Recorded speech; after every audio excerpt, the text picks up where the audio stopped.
My beautiful girls, your smiles warm my heart. You turn bad days into good evenings. I promise to listen, to share, to guide, to provide, to protect, to love. All that is mine is yours. This is Stories by Emeka, the Fatherhood series.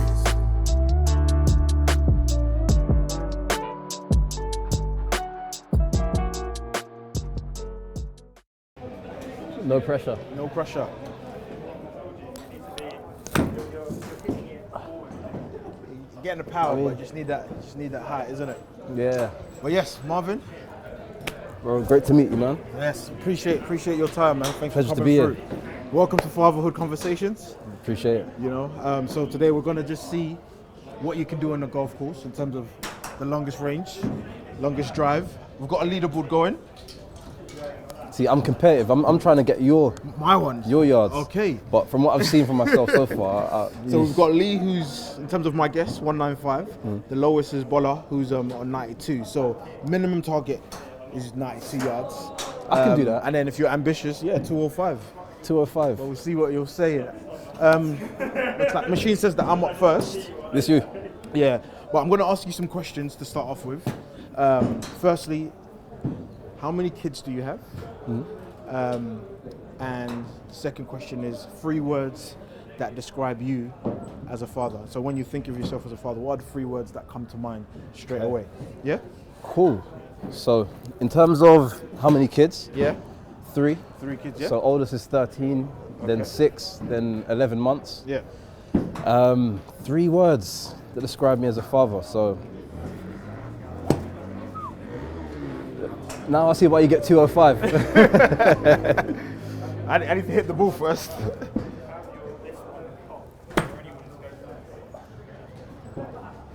But yeah, your 3 words. So patient Okay. is 1. Fun. So I like making things fun for them. Yeah. Just learning, whether it's play, whatever it is, have a little bit of fun. And understanding. Okay. So yeah, So patience, fun, and understanding. yeah.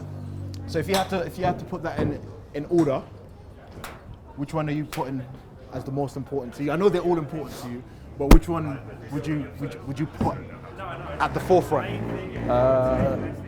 I'll say understanding. Okay. I probably don't show it the most of all 3. I think I'm more fun than anything. Yeah. Yeah. But priority, I think understanding is the most important. Okay. I think you have to have an understanding of your child. They're individuals, they're human beings at the end of the day, you know what I mean? Yeah. So when they develop their own individual personality, they have their own style. Yeah. Kind of have to understand that, take a step back where you need to and let them kind of have that individuality. Being able to develop themselves, and Definitely. I think it's the key thing for me when I'm thinking about understanding is the ability to listen. Because I've got 3 kids. My daughter is 11. She's going to be 12 in a few months. Amazing. And then some age gaps between her and the rest. So she was from a previous relationship, and then my 2 daughters now are within my marriage. Yeah. So a 2-year-old and a newborn. Literally, she's 3 months in a few weeks' time. So congratulations, again, man. thank you. So it's like, I guess being a parent at 24, my early 20s, and not really understanding the gravity of what's to come. Oh, tell me about it, man. Tell me about it. But in your mind, knowing that I'm willing to do whatever it takes to be good at this. But in terms of that learning process, there was so much learning, stumbling blocks across the way. I'm sure we'll get into it a little bit more. But in terms of my maturity, emotional maturity levels, understanding, in terms of now being a father again, but obviously in my 30s within the marriage in a more sort of what we describe as a more stable situation. Yeah. It's allowed me to now fully grasp the entire understanding of what it means to be a father, and the fact that I haven't put a full stop on the chapter. That through this conversation, I hope to learn something from this in terms of your experiences. So I've never closed the door in terms of I've got it now, I've got it sussed. Because like I say to everyone, it's like, you never do. Yeah, my daughter's entering into that teenage age, you know. So it's like entering a whole different ball game in terms of my patience. Yeah. You know, in terms of the talking back and all of the other emotions that's going to be coming through over the next few years, in terms of how am I going to be able to deal with that. And knowing that obviously growing up as a young man, we had different feelings and emotions that we had to go through, and it's different for young women, and beginning to start to understand that. So let's just take a step back to when you first became a father. How old were you? Were you in a stable relationship, and what was going through your mind at the point you got that news, either that phone call or whatever it was where you were when you got that news? So it's a mad one. I don't know if I can call the relationship stable. We were together for 3 years at the time. Okay. But we were 18, so super young, man. Having kids at this point. So when you say you had your first one, you had no idea what to do. Yeah. Bro, I had no idea what to do. At that point, I was working a couple of days a week in the supermarket. No idea how to really provide or be a dad, but you just kind of had this like kind of burning. It's this innate feeling that you kind of get. It's more instinctive. So you know how mothers are more maternal. There's this kind of instinctive thing that you get as a dad, which is more kind of protective, provider kind of vibe. So I was gonna make it happen one way or another. I just didn't know how. So yeah, man, that was a crazy time. At 18, I couldn't have imagined at 18. That's literally about to finish college type of age. Literally, because I'm a teacher, and so my students are at that age. So in terms of, if I'm thinking back, how did you feel? What were the emotions you were feeling? And in terms of your support network, family, friends, what was their take? Because at that age, it always made to seem as if you've got your whole life ahead of you, and if you now embark on becoming do you know what I mean? It's like you've delayed, not to say that you're going to be a failure, but it's almost as if it's frowned upon, and then you're doing yourself a disservice. It's so when I got the news, my first instinct was, oh my God, my mum. What's she gonna do? What's she gonna say? It wasn't anything to do with the baby or my partner at the time. My first thing was my mum. And I didn't know how to tell her. It was a weird conversation how it happened, actually, because it wasn't me that told her. It was my partner at the time's mum that called her. And we was on the way back from Asda. We was in the car driving, it came through on the speakerphone. And she was like, oh, so she's pregnant, yada, yada, yada. And we sat down in that same spot that we pulled over in for a good half an hour, silence. Nothing was said, nothing was done. I thought it was a wrap. I thought I was getting kicked out. But my mum is very, very heavily Catholic, very religious. So for her, the first thing was, all right, cool, you've done it. You've made the mistake. Step up, be a man, be a dad, and deal with it. So she was always supportive of me being a father from the jump, even though where she was disappointed that I've done it so early and I wasn't married or didn't do the conventional route. For her, she was still super supportive, but even to this day, man. So, okay. And so you personally now that the news is sunk in and you're now having a baby, what was that like for you in terms of seeing your child for the first time and knowing that, okay, we're gone past the scans now. This has happened. This is here. We're here. So nothing can beat that feeling of seeing, holding your baby for the first time and actually just understanding it's a piece of you that's now no longer a part of you, but a whole living being that you've helped produce. So it was, man, it was a roller coaster because there was some complications with her birth to begin with, and she was diagnosed later with cerebral palsy. But even still, you just kind of find that protective nature. You kind of want to help do things for them, or man. But I wouldn't change it for the world. Just enjoy it. You know what I mean? It's hard to find the words to put it into context, but a very emotional period. Oh, definitely. Definitely. So, in terms of your idea of what it means to be a father, what was your relationship like with your own dad at the time? So, my dad, as any young boy looks at their father, is kind of like a superhero figure. So, kind of copied him, emulated him in a lot of the things that he did, a lot of his mannerisms. But even still, unfortunately for him, when I was 18, he was diagnosed with Alzheimer's. So he started to go in a regressive state. So became his full-time carer at the same time as raising my daughter. So it was kind of back and forth. So it had to be a big family support network. And you know when they say it takes a village to raise a child? It was literally that. Me, my mum, my brother, my sister, we all kind of had to play our part. But So that must have been hard in terms of obviously seeing your dad deteriorate.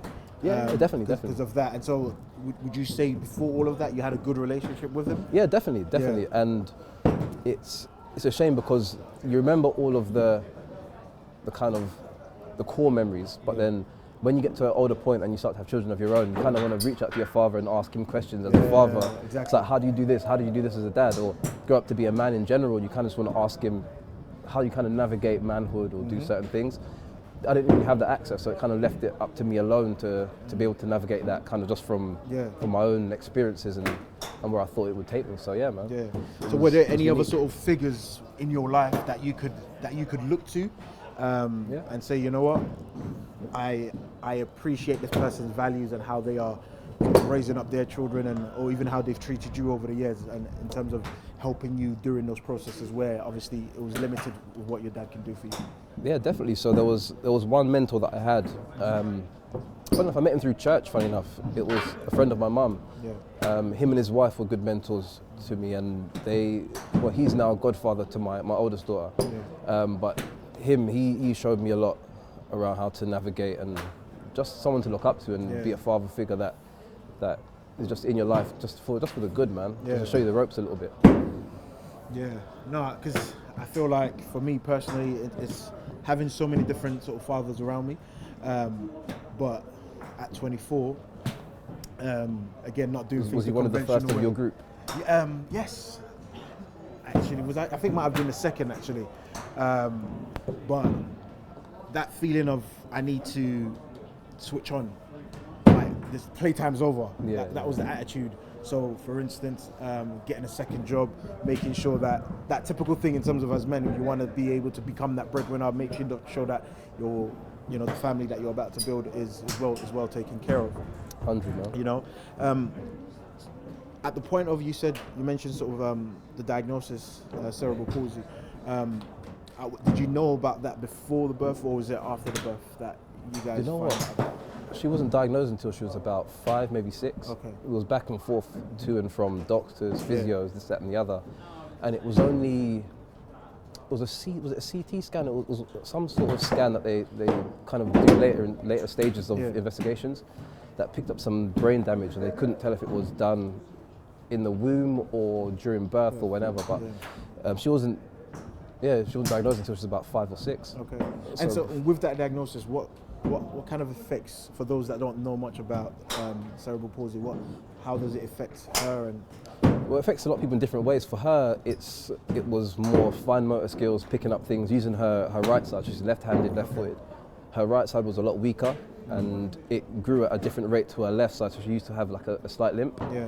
But through physio, different aids that they help give, research and other bits and pieces, she lives a perfectly normal life. Okay. So we had physio the other day, and reports are always that she's well and above and beyond from where they ever expected her to be. So that's good.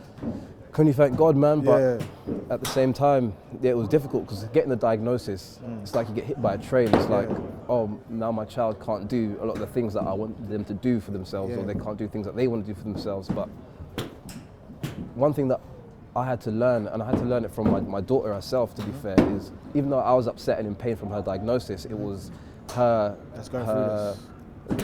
As much as it was that, it was her mentality about how she was going through it, which changed the way that I looked at it. So she was like, okay, that's fine. Well, if I have cerebral palsy, then can I at least talk about it to help other people, other children that have cerebral palsy, and etc. And I was like, right, if she can take this and turn it into that, and then actually want to help people and talk about her situation, then why do I have to look at it as some sort of something to hold her back? You know what I mean? So she kind of gave me a perspective to look at it from that view, which. No, that's dope, man. Kids teach us some of the biggest lessons, you know what I mean? Exactly. Because for her to be able to take it in her stride like that, and not just only want to move on with her life and just carry on with it, but in terms of supporting other people, and I think that's a beautiful thing from her perspective. And how did you and your partner at the time, did it affect your relationship in terms of once a child was now in the picture? Because a lot of people that I've spoken to in regards to who had children, obviously you were, I think you're probably the youngest in terms of age, whereas most people have been sort of early 20s. But once they've had the child, it's like the relationships start to deteriorate, because all of a sudden this is a real life changing moment. And prior to that, it must have been just fun, lust, enjoyment, This is and you haven't had serious life conversations up until you now have to all of a sudden raise a child together. So what was your dynamic like before then, obviously afterwards as well?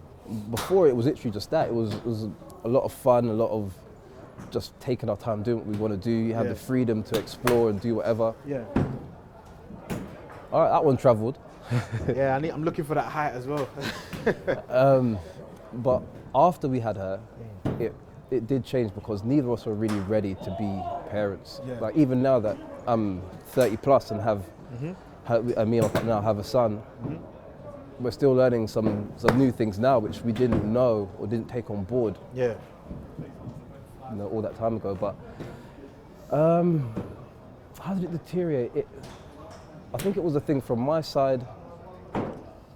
Everything became about being a dad, and then you kind of lose sight of being a partner as well. Okay. And then I'm not sure, I can't speak for my partner at the time, but I'm guessing it was something similar. So then we both kind of went down that route of for the baby, but then there was nothing relationship-wise. So it fell apart effectively, man. Yeah. And I think there's similar stories for a lot of people in regards to that sort of breakdown of and I remember sort of going to sort of marriage counselling, and one of the things that they said to make you aware of in terms of once you're building a family, you have to also make time for yourselves. Okay. Because long-term wise, it's like you raise these children and eventually they will go and start living their own lives. And it's just you two alone. And it's just you two. So if you haven't continued working on you, because if you've just left it, neglected it, they've now gone and all of a sudden, hi again. Do you know what I mean? It's like, let's rebuild two it strangers, after 15, 16. Two strangers that ended up raising a family. Exactly. So it's they always say, you have to continue to connect. And I guess when I'm analysing and reflecting is, I feel like we lacked a lot of emotional responsibility, emotional maturity at that age to have some serious conversations, because a lot of the things were now clouded with emotion. It's like everybody was emotional about something and we weren't able to effectively communicate that. And so that now leads into a breakdown and everybody's in their feelings, and if it's maybe the silent treatment or somebody is going mad about this, and so then the dialogue doesn't happen. And so the easiest thing to now do is to now sort of part ways, or for those that didn't, it's like you're now living it within sort of a toxic environment. So did you try to work it out in regards to, did you acknowledge this, or is this in hindsight that you're able to kind of diagnose it and realize, you know what, this is what it was? But at the time, was there a consciousness of what we just said? No, there was no real thought about it during the time. So we ended up going our separate ways, and it's been that way ever since. So. How old was your daughter when you eventually split up? Maybe about 1, 2, maybe even younger. Yeah. So it was quite a rapid decline, to be fair. Yeah. But we still co-parent to this day. So my current partner now, when I met her, she already had her daughter, so a middle child, and then we've had another one recently. Yeah. And I think now we're a lot more aware of the relationship factor within being parents. And we take time to have just time for us to be able to kind of align ourselves, be on the same page as parents, but then also kind of just nurture that couple relationship. Yeah. But it's important, man. Yeah. So before meeting your current partner, before entering into that new relationship, what was your sort of co-parenting dynamics like? Obviously, once you've now broken up, you said it was a rapid decline, less than a year potentially. So what was that like in regards to your setup, and was it amicable? Not at first, no. We've been through the motions, man. We've been 18, 19, 20. It's a very volatile age. It's volatile, man. We've been through it all, but we had to grow up at some point, and a lot of things happened. A lot of things happened, man. It wasn't amicable at first, but we got to a point where we kind of grew up and realised that the situation is bigger than us. You have to drop the ego and actually just co-parent and get on with what we do. But in a very nuanced situation as it already is, by 6, my daughter was living with me anyway, so full time she was with me, and then she went to her mum on the weekend. So it was always an unusual situation, well, not unusual, unconventional situation to begin with. But yeah, man, it was just about. So what was that transition like? So obviously, I'm assuming she was with her initially, and then So how did that dynamic change for you to now have her full time? Because again, you know, it's when you say unconventional, a lot of the times it's like when that split does happen, it's the fathers who have to now obviously go into the situation, get their child, and obviously whether it's a weekend, alternative weekends and half terms and so on and so forth. How are you now able to now obviously have full time? You know what? That was probably one of the more simpler moments between us, to be fair. So we had our back and forth, but by this point we was co-parenting effectively, and her mum was going through some things on her side where she was just like, look, can you have her for like 6 months to a year and just see her through? But that 6 months to a year turned into 6 years, and now we're here. So that's up until now still. Yeah. It ended up being the best place for her. So she's developed massively. She enjoys it. She's got space. She's got time. She's got everything she actually needs. So yeah, man, it was the best thing for her to stay. That's quite interesting. So it's good to know that you were able to take up, because I've spoken to people who they like the idea of being full time, but when they really think about it in terms of when it becomes a practicality, for instance, where you're not doing it with the mother of your child, for instance, where you have now sort of taken on that full responsibility. For a lot of people, when that reality dawns onto them, it's like they realize that they can't actually do it. But you know, hearing that you were able to just do that seamlessly, and then obviously she was able to be settled within your. How did that make you feel? Obviously having her in your space on a regular basis. From the time that we split, I'd always want. Is it me? Yeah. Moment of truth. But from the time that we split, I always thought that she would be kind of a better suited to be with me, because just as a character, she was more like me, or more kind of. She was like a mini me, basically. So there was more of an understanding, which was one of the things that I found most important, that I understood her and she understood me. So there was always that connection to help her grow, where she has a good relationship with her mum, but I wouldn't say to the same effect. So when I finally had her full time, it was more kind of joy than anything. And once again, where it takes a village to raise a child, I had help from my mum, my sister, my brother.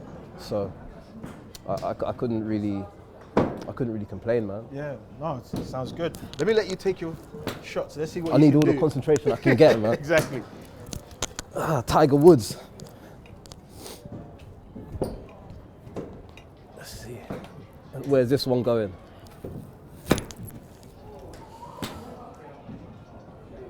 I mean, what, that's at least 50, 60 yards? Let's see, what did it do? Yeah, you're right, 60 yards. Accurate. Terrible shot though. No, you go again. What, 70? Yeah. Oh. Let's see if you can get past that 92, which is the minimum. I'm about to set a record. Not the right one though. That's not the hit. Tiger Woods would never.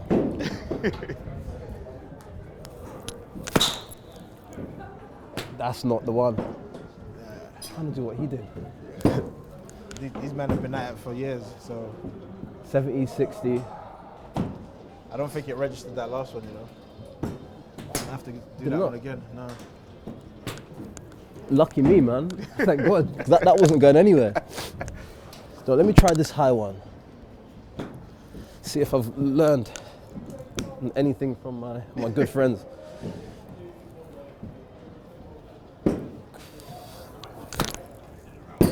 Good hit. Just need to get it straight. Yeah.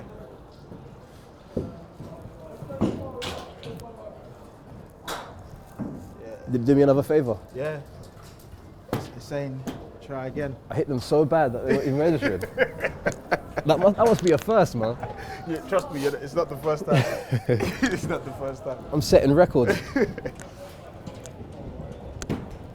It's waiting for me to do a good one for it to register.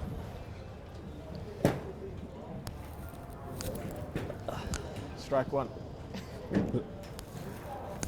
Okay. Yeah, there we go. I think it needs to slight elevation before it registers. I think that's your best one so far. 77. Yeah, that's your best one so far. I'll take it. Yeah? I'll take it. Yeah. What was yours so far? Today, 79. Yeah. Cool. We're not far off. I'll take it. You got 2 more. But yeah, while you're taking your second shot, let me ask you in regards to now meeting your current partner. So you're now, by the sound of what you've said, sort of like in a blended family situation. So you've come in with a child and she's coming with a child, and then you now have a child together. So, because one of the things that I want to discuss, for instance, with my partner, like I said, I had a child from a previous relationship, and my wife doesn't, but at the same time, you're still having to navigate her as a stepmom and all of the emotional things that come with that.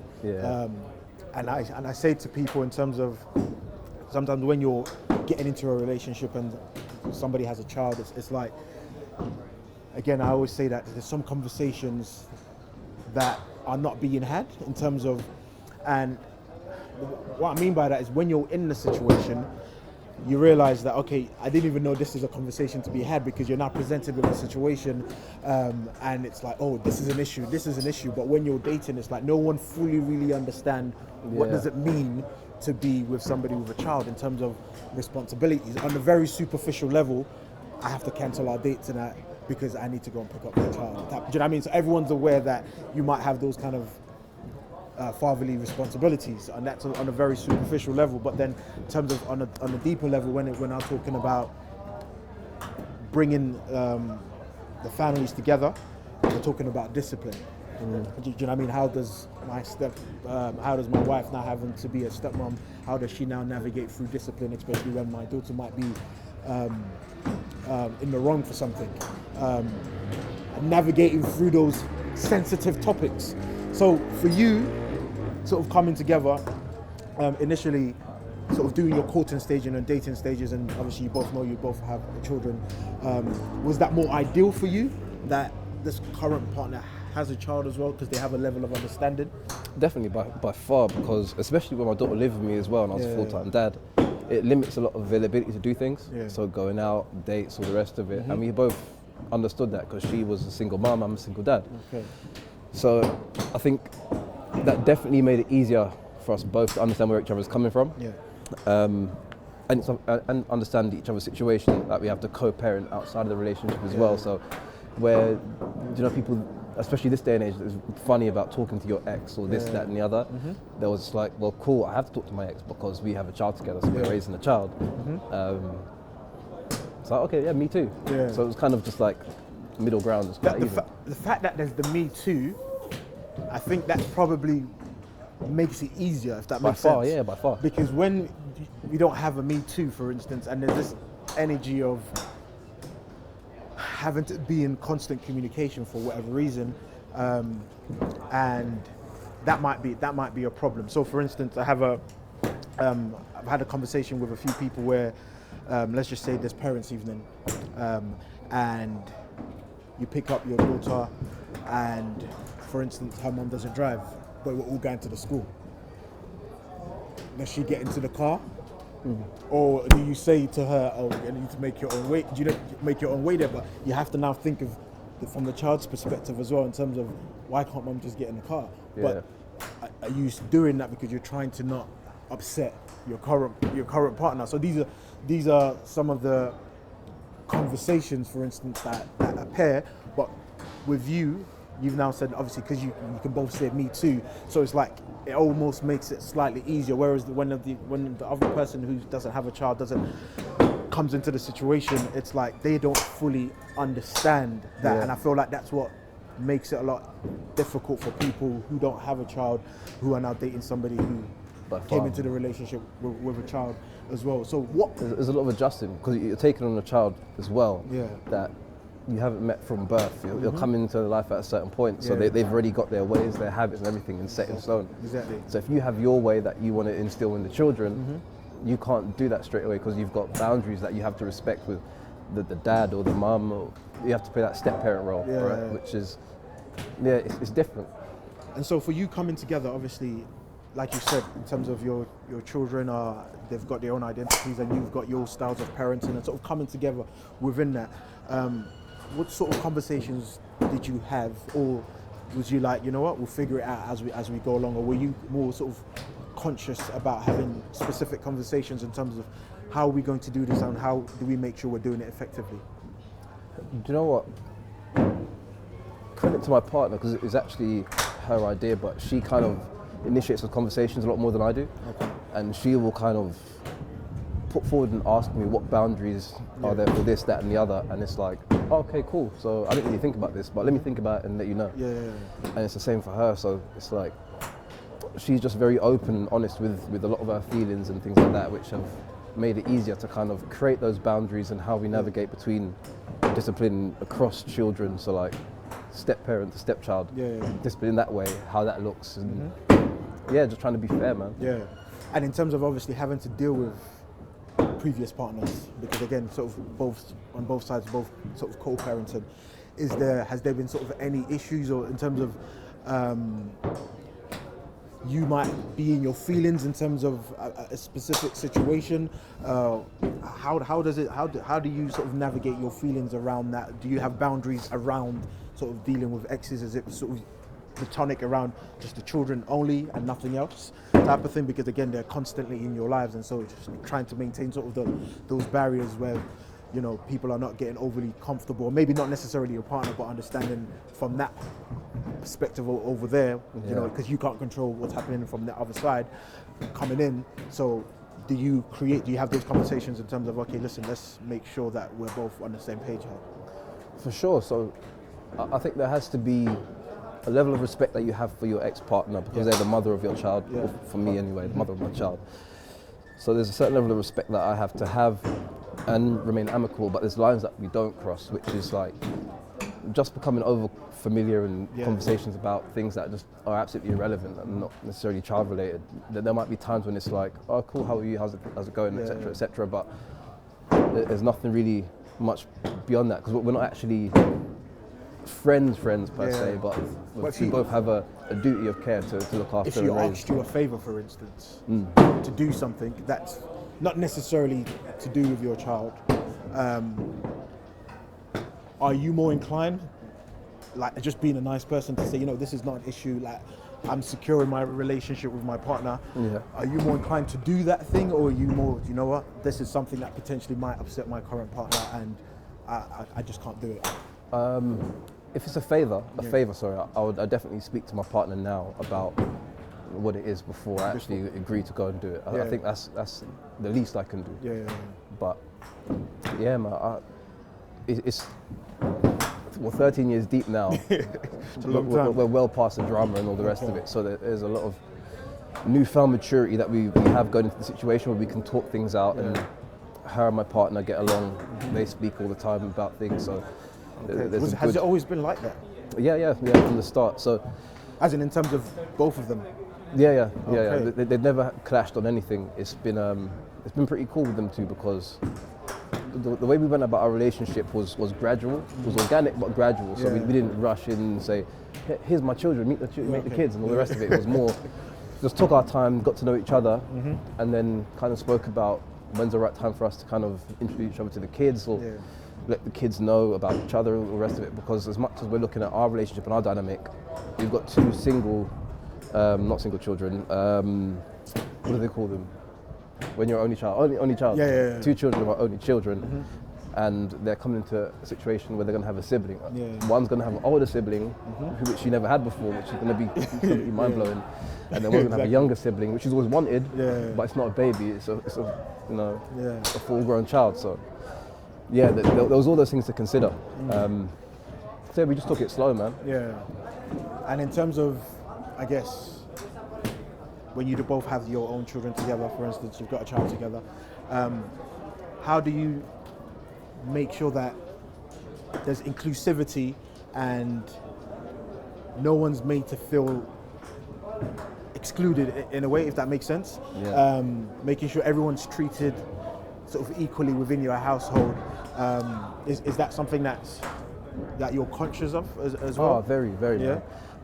If it's one thing, I'm very open with the kids, and I'll speak to them about the difference in the relationship. So for me, I grew up with an older brother and a younger sister. Okay. So me being the middle child, there was always that thing of middle child syndrome. You don't get enough attention. The oldest one gets all of this, the youngest one gets all of this, the middle one kind of gets the scraps of this and the scraps of that. So when I looked at that dynamic and how that made me feel growing up, it made it important for me to kind of talk to the kids about what each of them needs at different stages of their life. So when my oldest is 13, what she needs is totally different to my 7-year-old, or totally different to the 1-year-old. But the 1-year-old needs more attention because he can't do what the 7-year-old can do or the 13-year-old can do. So it's explaining that to them in ways that they can understand, which is why understanding for me was so important, because it's important for me to understand them, but also for me to be able to speak in a way that they understand from me as well. Yeah. No, I think that's important. I think in terms of how you're doing it, it's very important, and I think a lot of people need to, take a leaf out of your page in terms of how you're doing it, because you're having those right conversations, and you're keeping the peace ultimately, in terms of having that balance between bringing the families together. I will say though, sometimes it comes at the expense of your own ego, so you have to swallow that. So you know about this one, man, I can tell. Sometimes you have to swallow your ego and see that the situation is bigger than you. It's like, okay, this is important for the kids, this is important for the missus, because you're navigating everybody else's emotions, and sometimes that's always been my thing in terms of, from a young age, I've always said to myself, it's like, I just want peace of mind. I know that's a buzzword these days, but this is me since a very, very young age, in terms of I never wanted issues, even when we were breaking up, and it was like, okay, the ideal situation for a child is being in a stable, when both parents are on the same page in a stable relationship. And okay, if for whatever reason that relationship splits, the next best thing is that both parents are still on the same page and they're amicable to each other, and this child can still see some level of respect and love from the parents as well. And so for me, it's always sacrificing. Okay, I don't need to fight this battle. Do you know what I mean? That picking and choosing your battles, man. Like, you have to do it wisely. Because sometimes I'm like, I know, but let me not. And you have to do that, man. Yeah. You have to do that, because when you, at the end of the day, when you look at the kids and you're like, okay, cool, how's this going to benefit the kids? Yeah. It's not. We're just going to go back and forth for a couple of hours, and it's got nothing to do with the kids. Now it's just your ego, my ego, and just butting heads. Yeah. And it's not conducive to anything positive, man. So, you just have to bite the bullet sometimes and then just say, and just let it be. But I think from a perspective of letting people know about the processes, what is the one thing you would say to, I guess, young men, or just anyone who's in a couple who either one person's got a child and the other person doesn't, or they both have children? It's like, what would be the thing that you would advise them to start thinking about now, in terms of, to make sure that they are able to do this thing effectively? Because it's not just about the two individuals, it's also about the children that are involved in those situations. Ooh, so it's a loaded one, because I feel like there's so many things that need to happen. I feel which one springs to mind that says, you know what, this is, if I had to say one thing, this is the one that definitely I would say, have a conversation about this, or think about this? I'll say perspective. Because as much as I see things one way, my partner has lived a totally different life and sees things a totally different way, which I need to understand. Because it isn't my way, it doesn't mean it's wrong, but at the same time, it's something that we can agree on in terms of, or disagree on in terms of, I think my way's better, you think your way's better, but then understand that my way works and your way works. There's a reason why you do it that way. Let me understand from your perspective why that works for you, or you understand from my perspective why this works for me. So I feel like that makes a big difference, especially if one person has a child and the other person doesn't, because then you don't have that parental kind of understanding to understand why that person is doing what they're doing behind their child, because it's like, man, that protective thing goes back to that. Okay. So I think understanding that person's perspective is always going to be super helpful, man. All right, Marvin, let me let you give you some more attempts to 205 yards, yeah? Yeah, give you some more attempts to get onto that leaderboard. All right, we've got to warm it up, get the blood going again. What am I on, 77? Yeah.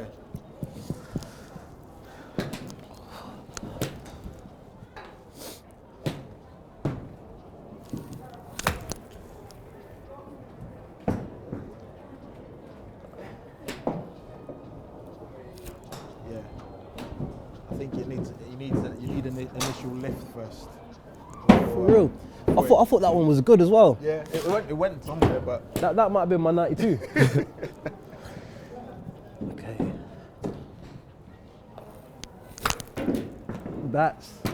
That's hilarious. It better not count that. I don't think it's got the count.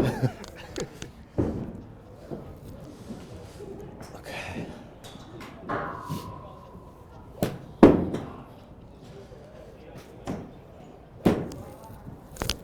Oh, that was gonna be it. Okay, that's your best one. That's your best one. Definitely. Yeah. 81. Yeah, getting closer. It's not quite 90, 92. Yeah. We're going in the right direction. I think it might be you again still.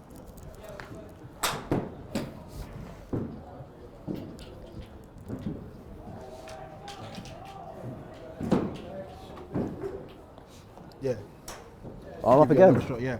So in terms of education, how involved are you in terms of education for your children? Because I'm an educator myself, so I'm always interested in sort of parental involvement and how involved parents are, especially fathers, in their children's education. A lot of the times, I always hear it's always left to the mums to do parents' evening, to get involved and so on and so forth. So how does it work for you? I'm involved. Yeah. I'm involved. I'll do all the parents' evenings, all of the meetings, all the rest of it. But where I take a step back is my partner's a teacher as well. Okay. And she does just so much, man. Yeah. So much. So she's good at She has great setting- insight into how the whole process works. So. Yeah, so I try to step on her toes because I'm like, this is your area of expertise, not mine. Yeah, that Let me makes kind of sense. take a step back. Yeah. But I'm still there with everything. Okay. But what I will say is, as a kid growing up, my time in school, I was always that kid that was, you can do so much more if you applied yourself. I was that kid. Yeah. And when I look at curriculum now and what they're learning in schools now, I'm like, is this really relevant to them growing up, long term? Like my daughter's school, oldest one, they do quite a bit in terms of personal development days. So things like financial training, job. Is it an academy she goes to? Yeah. Okay, that's fine. And I love that for her because she has a different head on her shoulders from what I had when I was that age, because she has access to a lot more I think that's information. important. Yeah. But where she'll struggle in some classes, she doesn't really like things like geography and all the rest of it. So yeah, man, I'm torn. I'm torn because sometimes like you need that early on to understand what angle route you want to take. But then after a while, when you know it's not for you, where do you go from there? Yeah. How do you continue to motivate them to do something like that? Obviously, they're clearly not interested in. So outside of sort of conventional education in terms of in schools and so on and so forth, is there anything that you are supplementing on top in terms of within the home, for instance? Obviously she was lucky enough to get that sort of financial education within schools. But are there other aspects of just learning life lessons that you're very big on in terms of what knowledge, values that you want to impart on your children? What are some of those values or some of those lessons that you definitely want them to learn? Do you know what? One of them is just understanding how to navigate the real world, actually just understanding the world around you.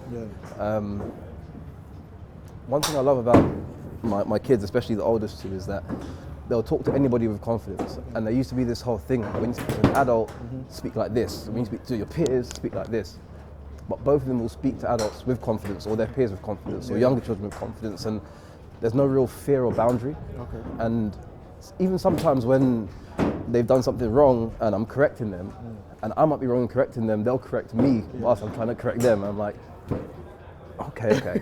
And once again, take a step back, remove my ego, and understand that this is beneficial for them to learn and stand up for themselves and stand firm for themselves in places. So yeah, for me, it's more about just teaching them how to navigate life, be sure in themselves of who they are. So when things go wrong, they have a kind of foundation to come back to, so that they kind of know how to navigate without having to figure out themselves and then what to do. You know what I mean? Yeah, that makes sense.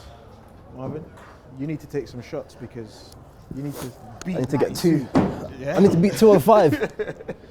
I'm getting close. All right, we're on the high one now. The high. Good luck with that, man. What do they call it? A T? Yeah. Oh, wow. Where's my buddy? Your buddy's gone, boy. Oh, that went off. Off. They're kidding me. Yeah, out of bounds. I had someone today.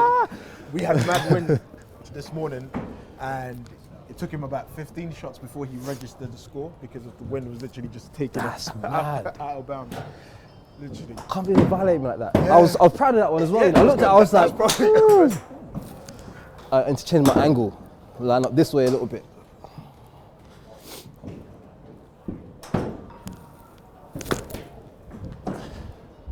So how do I go over from? Did it register? Not good enough. They're laughing at me. No. Okay.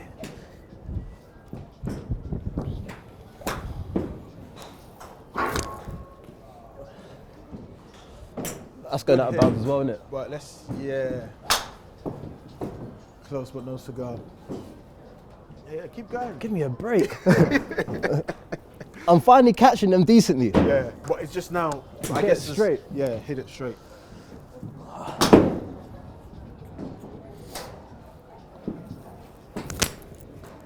That. Don't register that one. No, it's not happening.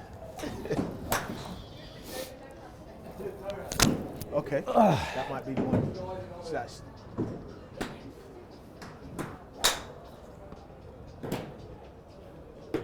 Really?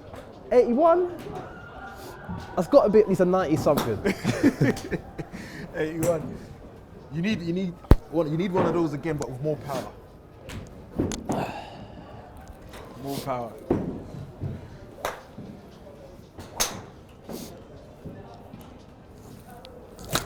Okay. Oh, that's out as well, isn't it?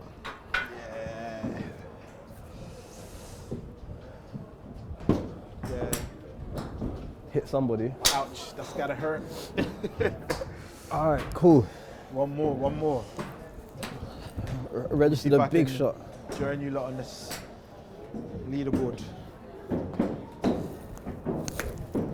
Lucky. I feel like that was it. Strike two.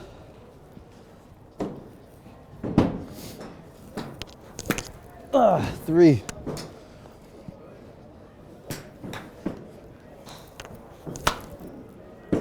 Don't even think about it. After all of that, Hey, you're gonna feel this in the morning, you know. I'm feeling it now. First time I did it, I was like, I'm in bits like I've been to the gym. I know it's coming. Me and upper body strength, we're a no-go. Okay. I think it's technique. Yeah, it really is, isn't it? Yeah, that's what we're lacking. Once you have the technique, then you can concentrate on power.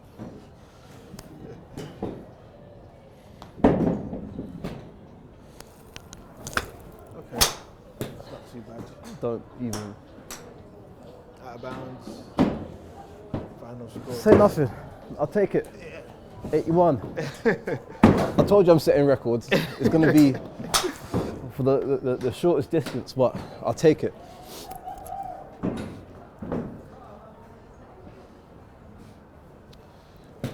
You know, I might do it off the ground. Yeah, that's.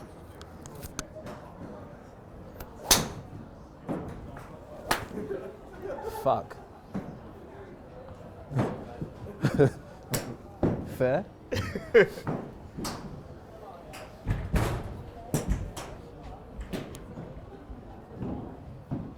Okay, my best one today.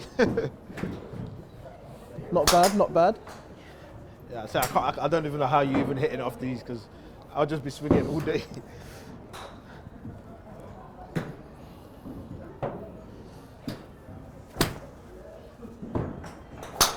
Out of bounds.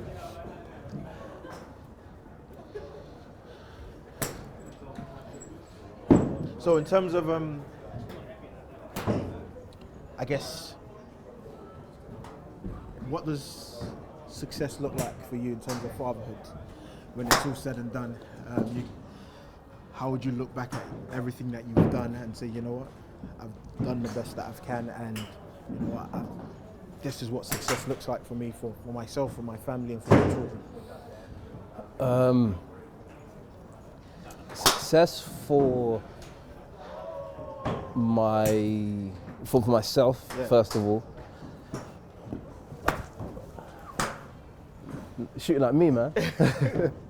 Success for myself, first of all. Wait a minute. That's a glitch in the matrix. Where was my luck? That's not even legit. 240 yards. Success for myself, first of all, as a dad. Yeah. That would be to have 3 happy kids. Yeah. Well, let me not even say happy, because that's transitionary. I'd say 3 kids that know themselves, that are confident in themselves, and they're just in a place where they want to be. Yeah. For success as a partner with my wife, I think that's looking at things from a perspective of that we've ooh, that's going out. No, it's not.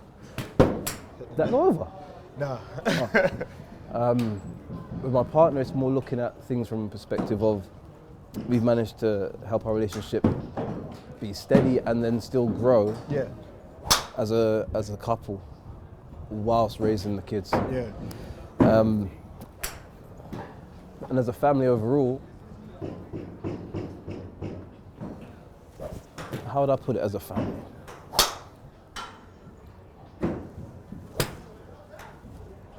Go on.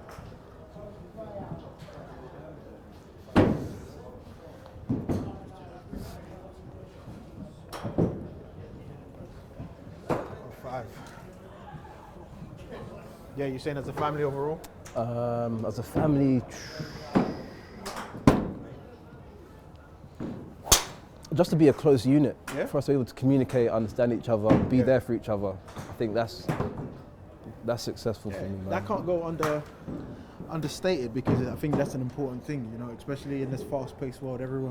They get to a certain stage and everyone's just out doing their own thing. And sometimes you can now sort of lose touch with the closest people to you. How do you make sure that you are staying connected, especially with your eldest, in terms of being that those teenage ages? How do you make sure you're staying connected to her, knowing what she's going through, especially outside of the home?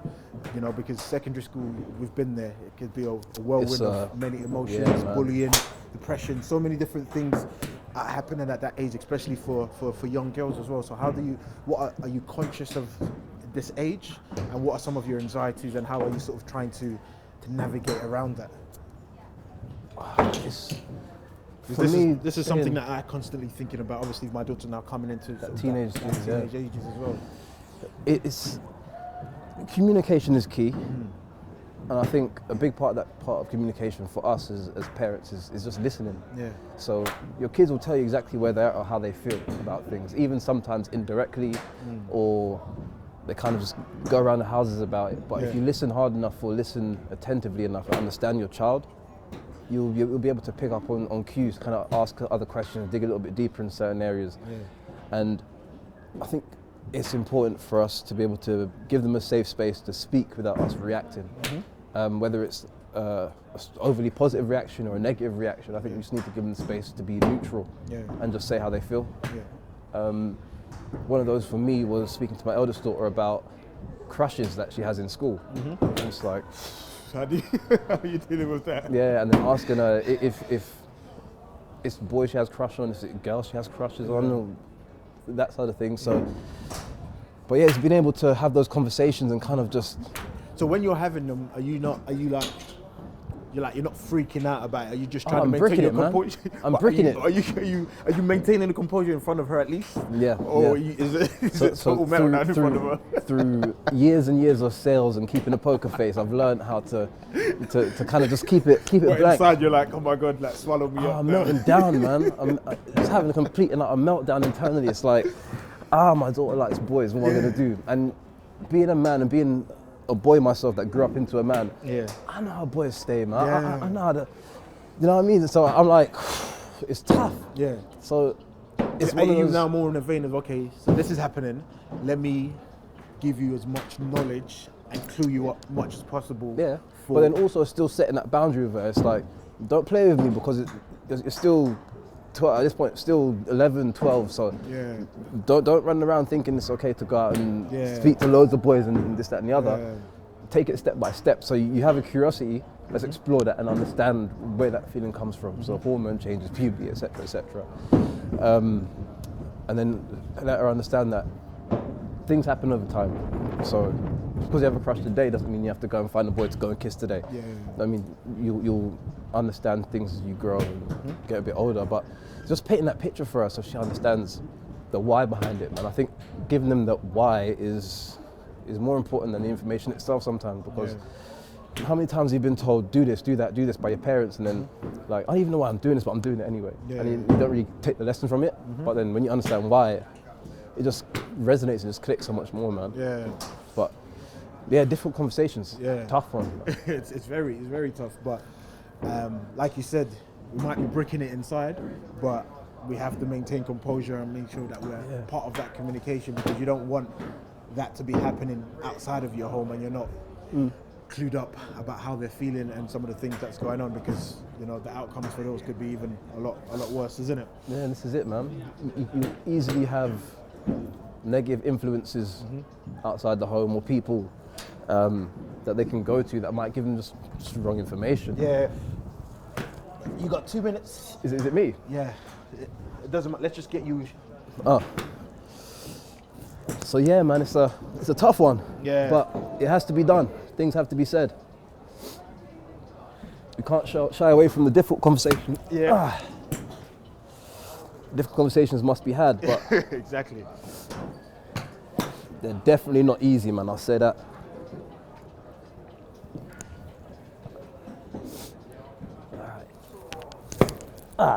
I'm going right back to this.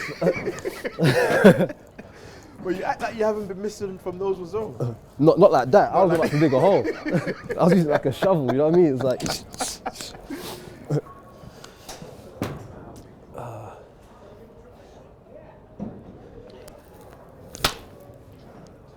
I thought I got it, you know? Yeah. I was looking for it in the sky. In terms of your friendship groups, do you have many friends that have that fathers as well? Now more so. Okay. Some don't have biological kids for themselves, they're more stepdads. Okay. Some have one or two. So Yeah. yeah, man, I'm starting to see it a lot more now. But I was the first in my group. Yeah. So my daughter's got about a clear 4 or 5 year age gap Most of them. over everybody else, man. All right. 2 minutes left. Let's get it. 1 minute left. Height. Height, no distance. Yeah.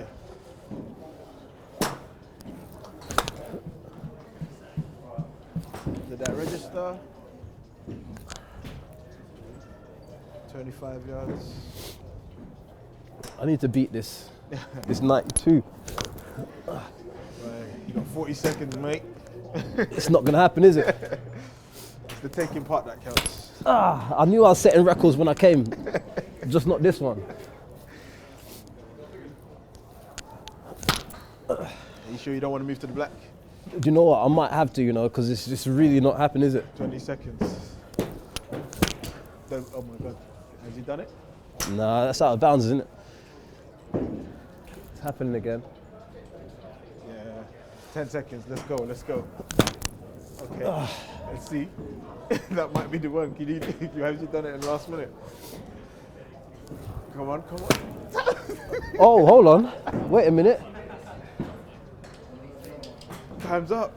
He didn't do it. Nah. That one definitely was above 90 something. Did you see it? That was definitely above 90. Oh my God. I feel that even that last one could have been. That one was above 90. I don't care what anyone says. Probably. Give me like 102. I'll take it. But Marvin, appreciate your Bro, time.